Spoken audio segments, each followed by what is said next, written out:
Hey, this is John Lee Dumas, the founder and host of Entrepreneurs on Fire. And if you're wanting to learn how to embrace change and navigate through disruption as a leader, then listen to the Leadership is Changing podcast with my good friend, Denis Gianoutsos. He's prepared to ignite. Welcome to Leadership is Changing. Each week, we and our guests provide information and insights through exploring leading change. This is taking your leadership to another level by finding the balance between executive excellence and personal well-being through stories that inspire real change. It's time to adapt in our fast-moving world when leadership is changing with your host, Denis Gianoutsos.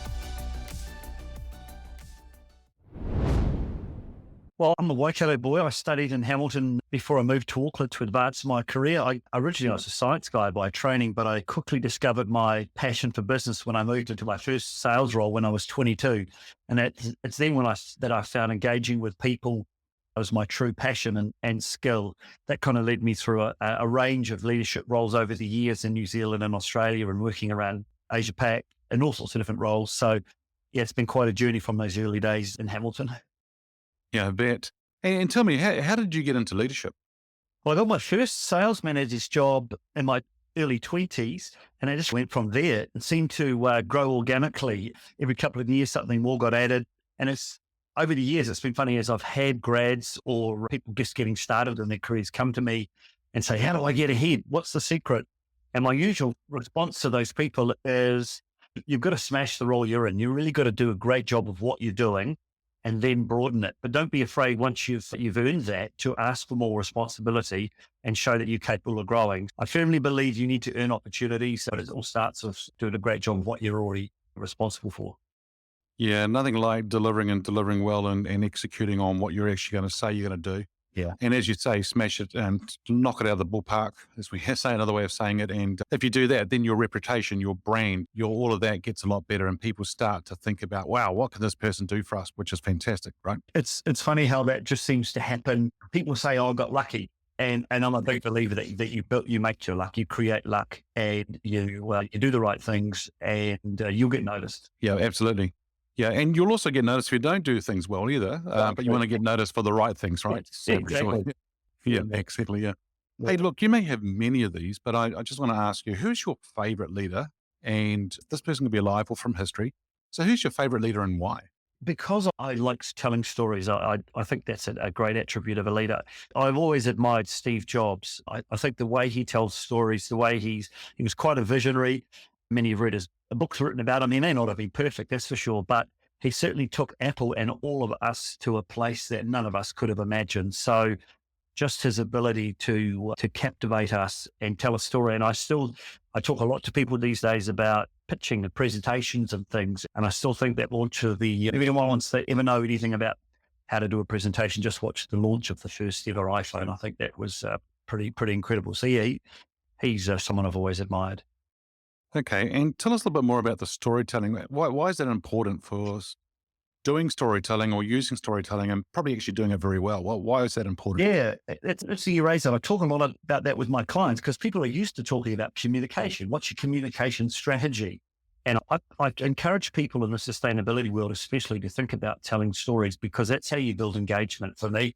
And building, it's so critical in all leadership roles, but particularly in the sustainability world where you're trying to bring groups of stakeholders along with you, that you can tell a story that engages people's imaginations and helps them understand what they can do or what you're doing and be persuasive about the story you're telling. And it doesn't have to be, this is one of the mistakes some people make, leaders in sustainability, is that they think they need to have all of the solution developed. And my advice to people is to just start telling stories as soon as you've got them available, provided it's part of a broader plan, where you're headed.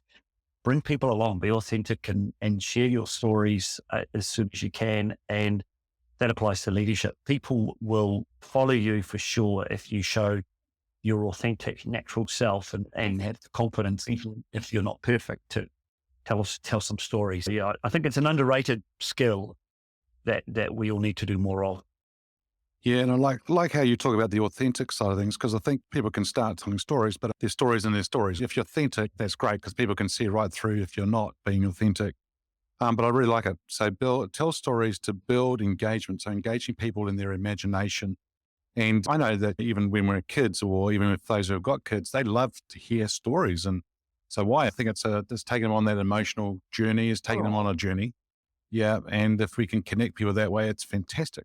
You think about in a social situation that the friends or people you meet who are the most interesting for you to be with, they're the ones that are storytellers sitting around Yes. the beer or sitting all the social time, this time of the year. It's the storytellers that have the people standing around listening to them. It's really cool. I love it. Yeah. Yeah, so it's an art, as Allan's saying, team, and so get really good at it and utilize it. I don't think it will be like within 5 minutes. You could probably have it done perfectly. You've got to start somewhere, and as Allan's saying, start telling the story and practice at it, because I think it's a very important skill for sure. Yeah. So, Allan, the show is called Leadership is Changing. When I say that title or that statement, what does that mean for you? Yeah, I think you're right. It is changing, although it's changing and it's not, I think, in some ways. You hear a lot about the speed of technology and how that's influencing our lives now. Sustainability, obviously, health and safety, especially mental health, are all putting demands on leaders now. Those things are moving much faster.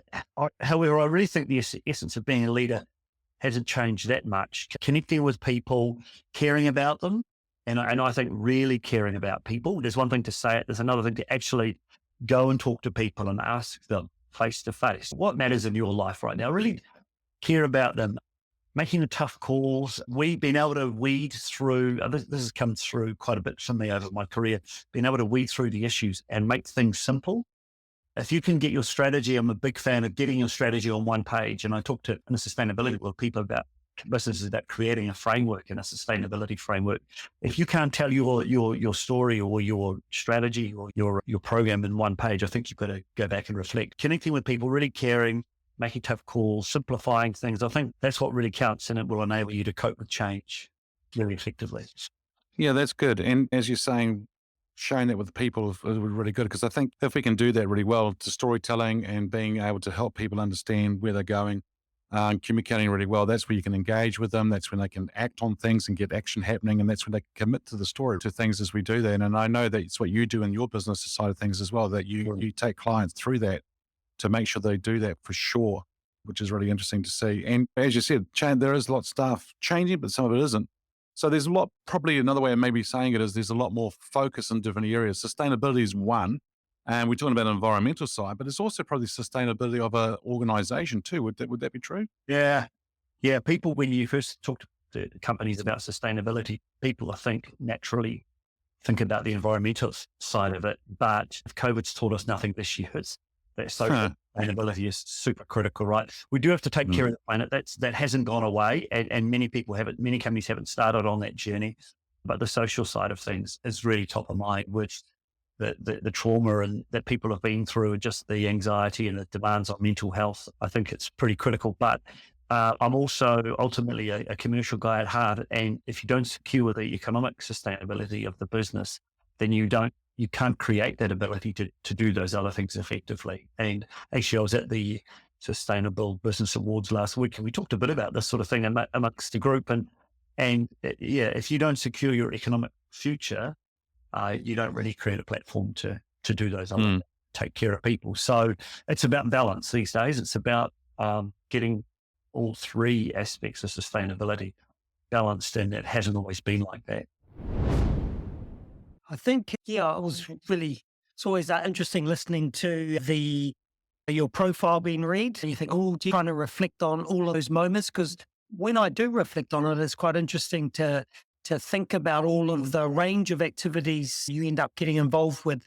In terms of a little bit more information about my background, and obviously Palmerston North is where I grew up. Both my mum and dad, we're pretty keen on a family, and we ended up with 5 boys. So I've got four brothers. We adopted another brother and 2 sisters. So we end up with quite a big family. But There's a 6.5 year gap between my oldest brother and my youngest brother. So you can imagine with a 6.5 year gap, not a lot of gap between us. And we grew up in a pretty robust environment. Boxing and fighting was always top of the pops at our house. And sport played a really big part in our upbringing. And I was lucky enough to get involved with boxing, which took me on a whole different pathway, which really is really when I think about the discussion today around leadership is changing. That's a good starting point is to understand where it started from. And for me, sport was really that avenue that kicked things into play for me around leading and being in part of a wider group, even though boxing was an individual sport. Yeah, cool. And sounds like it was really exciting times with your siblings and that, and growing up together with them. Hey, for you, how did you get into leadership? Oh, it's a really good question, Dennis. I was taking some notes earlier and I'm thinking, "Oh, how did I get into leadership?" And the honest truth is I fell into it. And when I look back on my career and in my office, I've got one of my photos. And when I was 12 years of age, I was the captain of the rep team for Manawatu for softball. I was actually the national champion of boxing as well. But in the softball team, that was the first time that I was in a leadership role in terms of being the captain of the team. And I suppose that ever since then, I've always had this level of expectation from others around me kind of taking a lead role. And again, like I said, I don't think it doesn't feel like I ran towards it, but it was something that was in front of me quite frequently. So when I think about my other parts of my career, when I moved into the health sector, being a young Māori male in public health in New Zealand was quite novel. It was mainly women that did the health promotion type work rather than men. And again, so it thrust me into, again, a leadership role because of the uniqueness of me being in that sector. But because I was boxing and obviously training to go to the Olympics, I spent a lot of time being contacted by schools. Schools would ring me and say, "Oh, Trevor, can you come in and talk to our students about goal setting and you're off to the Olympics and what's that like?" And I really took advantage of that opportunity and went and talked to schools. And I developed a lot of skills during those sessions around storytelling and connection and self-awareness and developing my emotional intelligence to try and read the audience. And I think that was a real big grounding for me, was being thrust in front of groups of people to tell stories and to talk and try and string everything together to try and get to a point to inspire a group of young people that I was in front of. So that's a really cool thing to reflect on in terms of how far I've come, but also how far there is still to go. Yeah, great. And also influencing so many people as well, because I love to see what their stories are now as a result of actually hearing somebody like yourself in the past as well, which would be pretty interesting to hear. Hey, Trevor, who's your favorite leader? Now, this question here is, it could be someone who's alive or from history. So who's your favorite leader and why?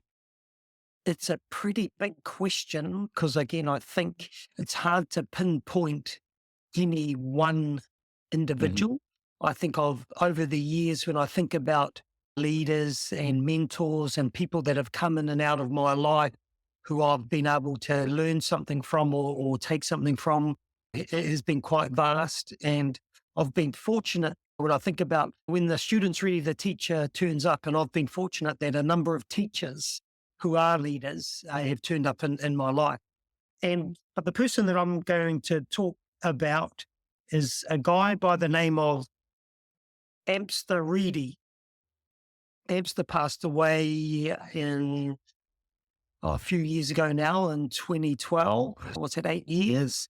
Full name is New Amsterdam Reedy, and he was named after a merchant sea carrier that took the Māori battalion to the war.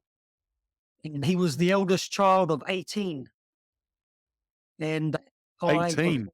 18 children. He was the eldest of 18. Wow. And he became my mentor, and I really looked up to him as a leader.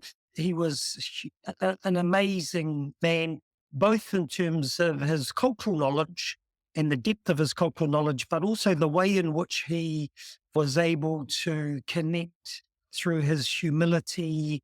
He was inspiring, but he did so much for me and created so many really good opportunities for me. And he was the one that said to me one day, he was correcting me. I'd made a mistake with something and he corrected me, and I felt really embarrassed that I was being corrected. And he said to me, because he could see that I felt a bit of shame and a bit of embarrassment. And he said to me, the way to think about it is, I'm correcting you because I want the best for you. I want you to be better. And ever since then, I've been far more comfortable with getting things wrong. I've been far more comfortable with people providing feedback or providing input in terms of how I could do things differently or better. And I haven't, so that hasn't been a block or a barrier for me.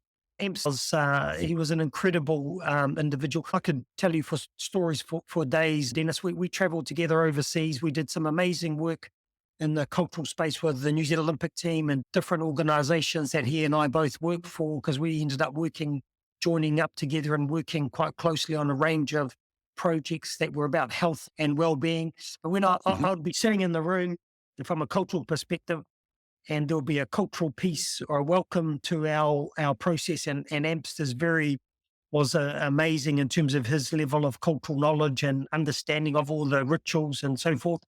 And he would kick me under the table. I'm not sure if that's very leadership-like, but he'd kick me under the table and go, hey, he'd look at me and I'd look at him. The kick under the table was, that he wasn't going to stand up. He was kicking me to say, hey, can you reply? And again, there was the challenge around going, oh, okay, it's my turn. And again, when I think about it, he was creating more opportunities for me to stand and show what I was capable of, but with his support and with him as a safety net to make sure that he was there to catch me if I needed it. And to me, that was amazing. Thank you for listening to this episode of Leadership is Changing with your host, Denis Gianoutsos. Each week, we and our guests provide information and insights through exploring leading change, inspiring executives and leaders to adapt and lead a bigger game in a fast-moving world.